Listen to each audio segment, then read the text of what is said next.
deadly germs are creeping over the earth, killing every human.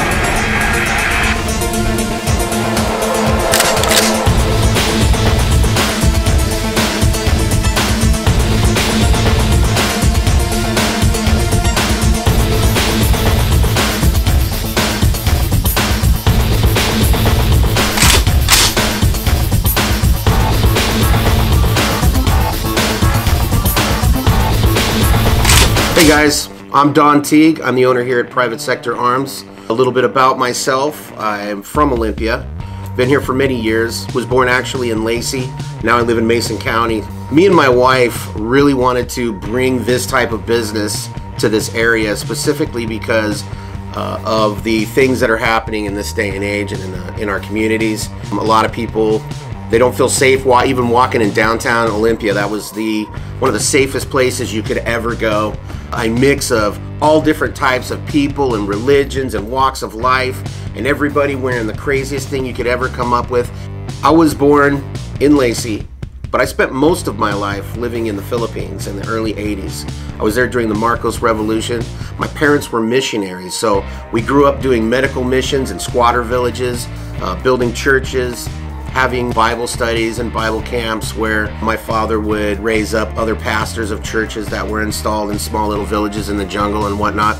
And during that entire time, one of the things that I noticed a lot was that it was the people that had the guns that had all the power, and everybody that was unarmed at the time was a victim of either the government or the rebel faction that was trying to take over that area. After years of seeing that, and then coming back into this great country and seeing that one of the greatest things about the American way is that it is the land of opportunity. We are allowed to go out no matter what our shtick is. The major reason why we have those types of abilities and those types of rights is because of the fact that we can defend those against anybody that says we can't do that. Everything you see behind me, I mean, this might as well be a hardware store. These are all tools of the trade of self-protection. You know, who's to keep you from experiencing illegal search and seizure? So it's all nice to have a gun, it's all nice to carry around a knife, but if you can't use it in your defense, then it's literally worthless. Hey guys, let me go ahead and show you one of my favorite guns that just recently came out. This is called the Silencerco Maxim9. This gun right here, basically, they just built a silencer and then put a gun on the back of it. Pretty strange. It takes 9mm Glock mags, comes with night sights, has a red dot mounting area here that actually ends up being static. So as you shoot it, your sight isn't shifting all over the place like some of the other tactical guns where you mount it on the slide. There's a couple of removable chambers here, so you can shorten the overall length if you find that a little bit too hard to carry concealed. This one here is at the shorter length with the standard 17 round Glock magazine that comes with it. They have a ambidextrous slide release. It also has a Glock style trigger. All of these weapons come with a left-handed magazine release as well that's in the kit that you can put on there as well. This is a class 3 item, so when you buy something like this, you will have to provide us with 3 2x2 photos and 2 fingerprint cards. We do all the paperwork for you, and when everything's ready, you come in and you sign your ATF paperwork, and pay Caesar his $200 check, and we all sit back and wait. And then I get to play with your gun for the entire year that you don't have it. But you're always more than welcome to come in, take pictures, fondle it, bring it some lunch. And then every once in a while, if it does take too long, we try to take our customers out and let them sample their wares that they've already paid for.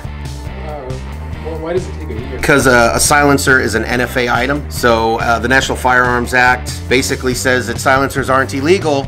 You just have to pay $200 in taxes. You know, in the last so many years, everybody's pretty much got an idea that man is inherently bad and needs to be controlled, and you shouldn't let people have access to the things that the military and the government and the police have access to, because what do they need that for anyway? But the people and the criminals that do these horrible, horrible acts, they will continue to get these things anyway. You cannot legislate a criminal from committing the crime. You can try to say that maybe if we made these things illegal, eventually they'd all rust and go away, and that is just not the case. The weapons industry will never die out, no matter if we're selling rocks and slingshots. but it'll never die out. It may change, but it will never die out. There will always be somebody who would like to protect themselves, or somebody who would pay somebody else to protect them and all their stuff. Hey guys, thanks for watching today. If you want to check us out, the link is in the description. Remember, take responsibility for your own protection. And an armed society is a polite society.